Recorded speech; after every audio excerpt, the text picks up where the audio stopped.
Welcome to Stanford University, the nexus of grit, design thinking, and a growth mindset. We're on site talking with the team at Beam Stanford Career Education about the long play of transformation. And here's what we know. Nothing transformative happens quickly. We've seen a massive interest from upper administrators, from career centers all over the globe in pursuing not just micro changes, but holistic transformation. But what is the skill set? What is the mindset? What is the perseverance behind the long play of transformation?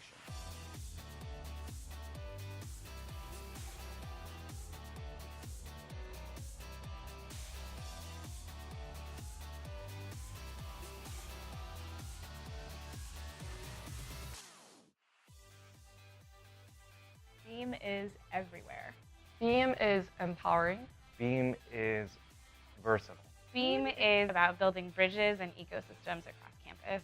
Beam is a team of really enthusiastic people, career educators, who are passionate about serving students. To have a vision for the future that you build from the ground up by listening to your stakeholders and to your campus community. So what did you do first? When I started here in 2013, I saw this opportunity to shift a paradigm for career services here at Stanford, and potentially that it could create a ripple effect. But I didn't have a vision for what that would look like. And what I knew at that time is that the vision was going to come from an intentional process of listening, of gathering lots of data and information from the stakeholders who would be impacted. Mm-hmm. So my first 3 months, the only thing that I did was a listening tour. That first year was an interesting one. We didn't know what direction we were going to take, if you remember. And I just threw the word out, community. I was like, we're going to try to build community and change our model from whatever we're doing to community.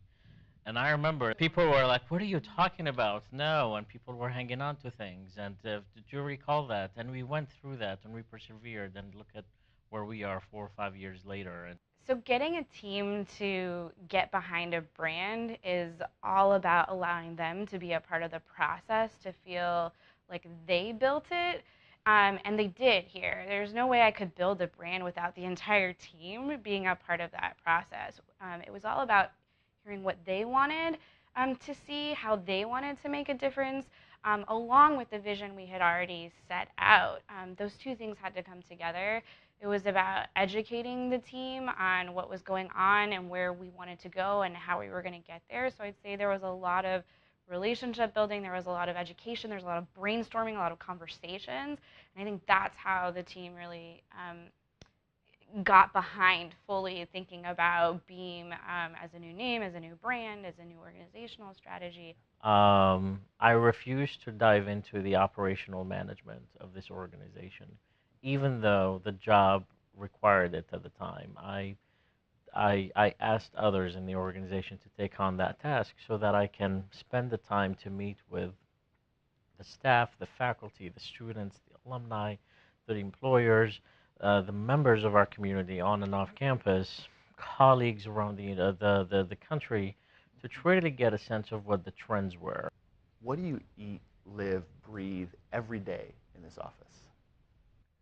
For me, I think what we eat, live, breathe every day is related to our values, being daring, being agile, being friendly. We've tried things that have worked really well, and we keep doing them, and we've tried things that haven't worked as well, and we learn, how can we do that better? Does it need to be changed? Can we share that with another partner, with another stakeholder? So those have been, I think, very meaningful for us to think about innovating in a way that's sustainable, but also enjoyable for us. And communities, catalysts, ventures, Mm-hmm. your team names, fresh words, inspiring words. Yeah. Talk about the beauty and the challenges with fresh words. The biggest benefit for it also is to help our stakeholders pay attention to the paradigm shift as well. That the fresh words help with that, because you could do something different, but if it's still called the same old name, most likely, or most of your stakeholders are not going to pay attention to it, or they're not going to recognize the shift that you've done. Yep. So I think from a brand management perspective, I think that was a very important thing for us to do, is not only to rename our organization, but also rename our teams. Yeah. In addition, I would think that it had a tremendous impact on changing the culture internally. That Yeah. it was really important for the staff members to see themselves as part of names that had fresh words, because it communicated that that their approach and their work needed to continue to be innovative. Forming, storming, norming, performing. Is it okay to storm? Is it?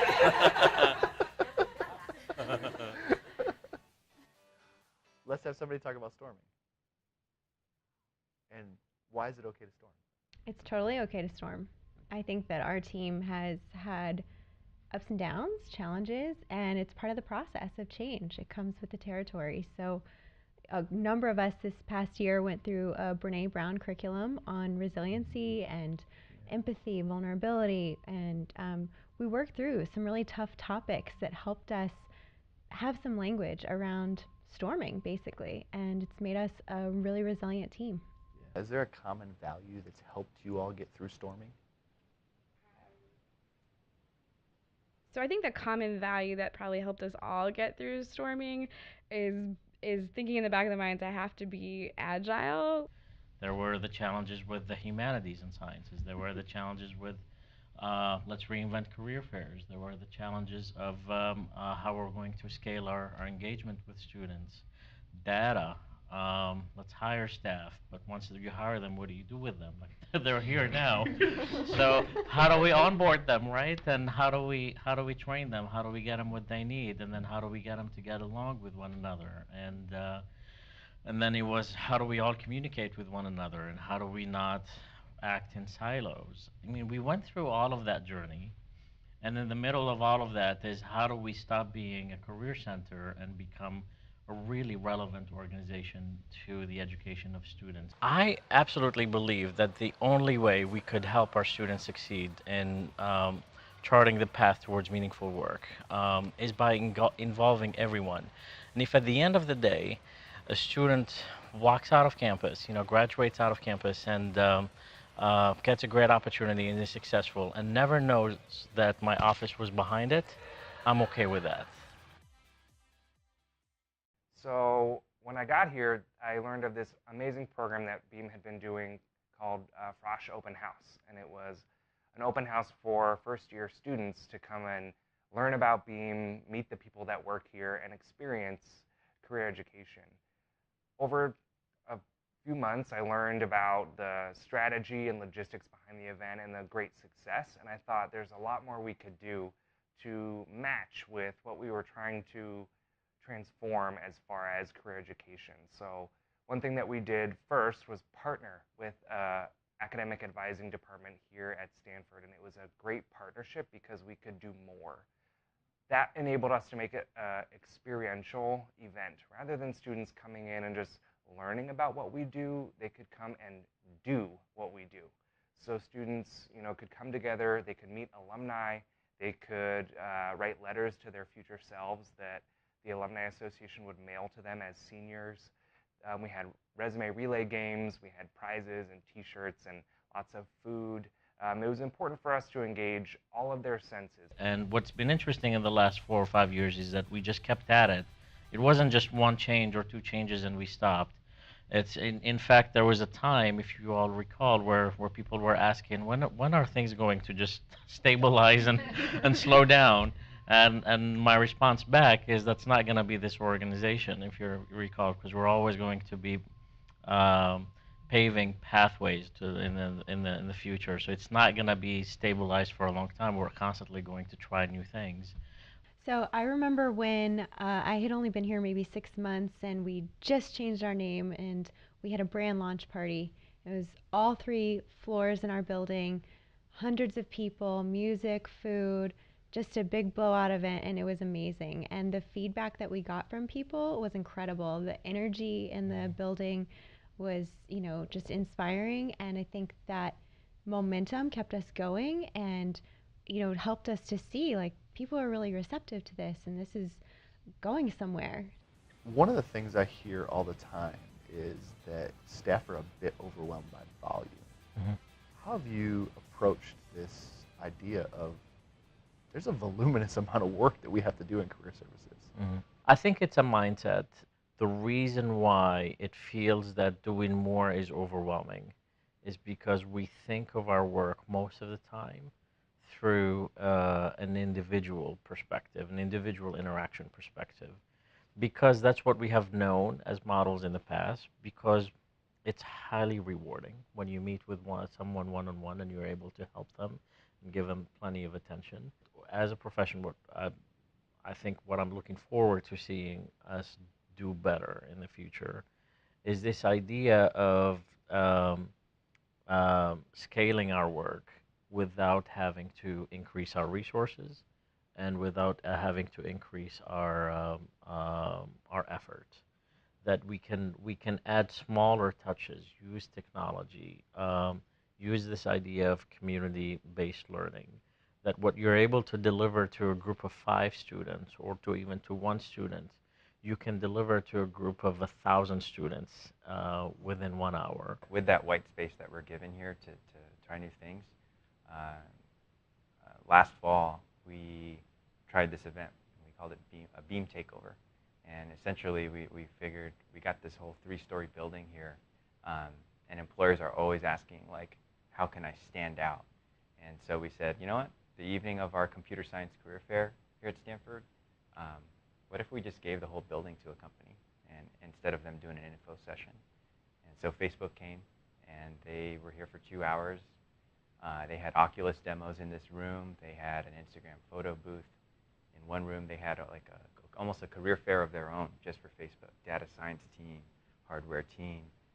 But they filled the whole building, and I think students saw something that they've never really seen before. My colleague Danielle Wood and I, we've created a class called 10 Jobs in 10 Weeks, and it's for non-technical students who might be studying the humanities or the sciences, and every week we bring in alumni from Stanford who have humanities degrees from different industries, and they talk about their work, they talk about their background, and then they do an experiential activity with the students.